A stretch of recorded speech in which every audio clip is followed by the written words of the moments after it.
L'Éternel a tout fait pour un but. Il t'a créé pour un but. Écoutez, le méchant ne peut pas être jugé s'il ne manifeste pas sa méchanceté. Il y a un type de prière que tu ne peux pas faire si tu n'as pas atteint, tu n'as pas souffert. Donc l'Éternel a tout fait pour un but. Il a tout fait pour un but. Ce n'est pas tout ce qui te paraît convenable qui est bien, qui est le but de Dieu pour ta vie. Paul était en train d'accomplir, à l'époque on l'appelait Saul, un but qui n'était pas celui de Dieu. Et il était zélé pour ça. Il était engagé pour ça. Écoute-moi. Je viens de la part du Seigneur.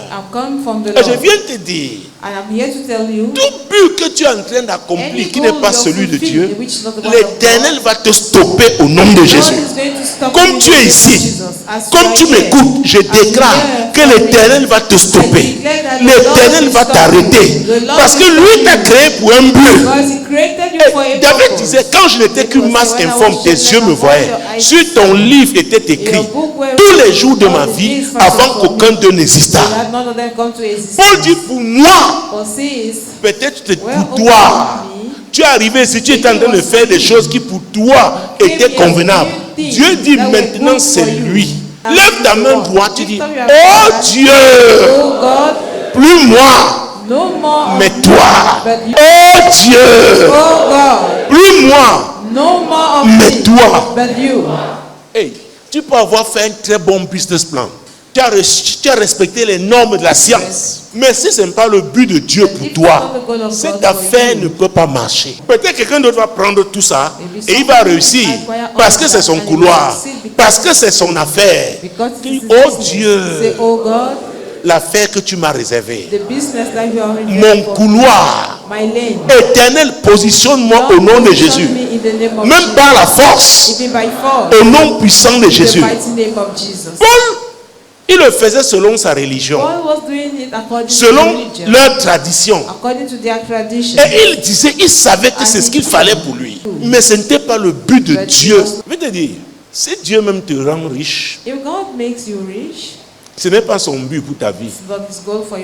Le vrai but, c'est que l'argent qu'il te donne, les biens qu'il te donne, c'est que tu serves, que tu le glorifies avec ça. Peut-être il y a des gens que tu dois aider. Ne crois pas. Nous avons une vision égoïste des choses.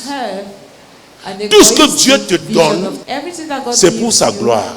Alors si tu pries, oh Dieu, oh je vais être riche, je vais la percer, qu'on sache aussi que vraiment quelqu'un dans notre famille est riche, c'est une mauvaise prière. Parce que ce que Dieu te donne, c'est pour servir. C'est pour le glorifier. C'est comme l'onction. J'ai l'habitude de dire que l'onction est personne mais n'est pas privée. Donc c'est pour servir. Si tu pries pour que le Seigneur, qu'on sache qu'il y a un homme de Dieu ici. Non.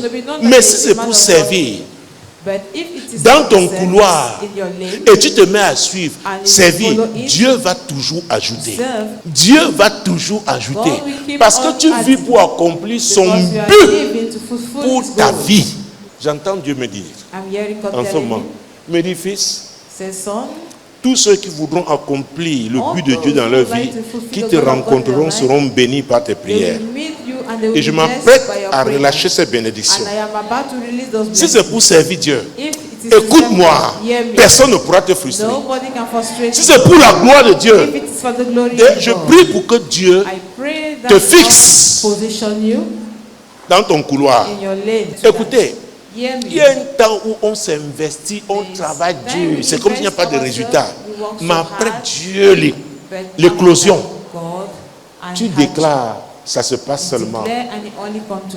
Les gens viennent, même d'ailleurs parce que Dieu les a préparés pour toi. Écoute-moi, il y a une bénédiction particulière. Quand les connexions divines te trouvent, et c'est ce que je vais faire comme prière. Pour que les connexions divines pour toi. Et ce n'est que quand tu vis pour accomplir le but de Dieu. Écoute-moi, ce n'est pas ton diplôme qui est béni, c'est ton couloir que Dieu a béni. Écoutez, même dans la pastorale, il y a une grâce. Quand tu pries pour les gens et qu'ils retrouvent leur lieu, ils ne t'oublieront pas. Les gens font tellement d'efforts. Le jour où ils te rencontrent, ils disent, Seigneur, positionne. Il dit, j'avais ce projet depuis, je l'ai négligé, mais je me suis battu. Pourquoi? Ce qu'il l'a négligé, à ses yeux, n'était rien. Mais c'est ce que Dieu avait béni. Le but de Dieu pour ta vie, c'est qu'on le voit au travers de toi. Et parce qu'il est grand, on verra sa grandeur dans ta vie. Comment tu te vois? Comment tu penses? Écoutez-moi, les jeunes filles là, n'épousez pas quelqu'un qui ne voit pas la grandeur en vous, qui ne reconnaît pas vos talents. Déjà, une condition, il demande ta main, qu'est-ce qu'il a vu? Est-ce que vous me suivez? La Bible, on a lu sur l'autre jour que c'est Dieu qui donne la grâce et quoi? Et la gloire. Tu as prié, tu as dit, fais-moi voir ta gloire. La gloire là est en toi. Dis à ton voisin, la gloire là en toi. Tu as dit que j'ai la gloire de Dieu en moi. La petitesse dans ta vie. Écoute, tu peux vendre les bouteilles de cacahuètes. C'est la grâce qui fait la différence. C'est la grâce qui fait la différence. Tu peux faire tes croquettes. C'est la grâce qui fait la différence. Et tu te retrouves en train de livrer 15 bouteilles par jour. Après on te dit, mais attends, est-ce que c'est tout ce que tu peux faire? Est-ce que tu peux livrer 30? Tu dis, ouais, vraiment, dis oui. Je vois de nouveaux projets. Je vois de nouveaux projets. Écoutez, les pentecôtistes ont pris seulement pour chasser les démons. Et on ne sait pas que le potentiel qui est en nous, il faut du nord au sud, de l'est à l'ouest. Seigneur, l'Afrique, l'Asie, Seigneur, l'Afrique, l'Asie, l'Europe, l'Amérique du Nord, du Sud, mon Dieu, mon roi, l'Océanie. Seigneur, tu es Dieu. Je te place au carrefour des nations. Je te place au carrefour des nations. Je te place au carrefour des nations. Au nom puissant de Jésus. Mais tu es Dieu.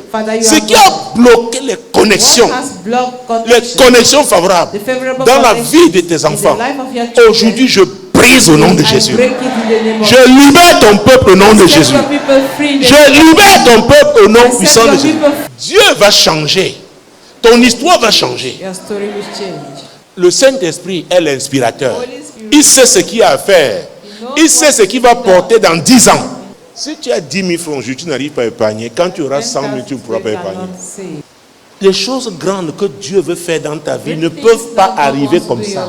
Quand on dit je veux la grandeur, mais vous ne voulez pas identifier le prix qui est attaché à ça. Jésus a dit, celui qui veut venir après moi doit renoncer à lui-même et se charger de sa croix. Il y a des étapes dans la vie. Et Dieu a prévu que c'est par là, c'est comme ça qu'on va grandir. Si tu veux vivre pour son but, tu dois accepter les étapes là. Pas en étant un maire, mais en louant Dieu. Il y a des jours où tu peux aller à l'école à pied. Dieu te voit. Il voit l'état de ton cœur. Que personne ne vous trompe. La grandeur ne s'obtient pas comme ça. Écoutez, la facilité. On délivre. C'est Jésus qui délivre. Mais il y a un prix à payer. Tu as dit, Seigneur, fais-moi voir ta gloire. Pour voir la gloire là, il y a un passage. Et il y a des étapes. Que l'on ne te trompe pas. Le but de Dieu pour ta vie. Seigneur, que ton but pour ma vie s'accomplisse. Je veux vivre pour accomplir ton but pour ma vie. Tu dois passer par les étapes que Dieu a prévues. Parce que tu vis, tu dois vivre pour accomplir le but de Dieu pour ta vie. Et en le faisant, quiconque se met sur ton chemin s'attaque à Dieu. C'est comme ça que tu invites Dieu dans tes affaires. La vie d'obéissance. Quiconque se met sur ton chemin, Dieu s'occupe de lui. Moi, l'Éternel, je t'ai appelé pour le salut. Je te prendrai par la main, je te garderai et je t'établirai. Vous traitez alliance avec la lumière des nations.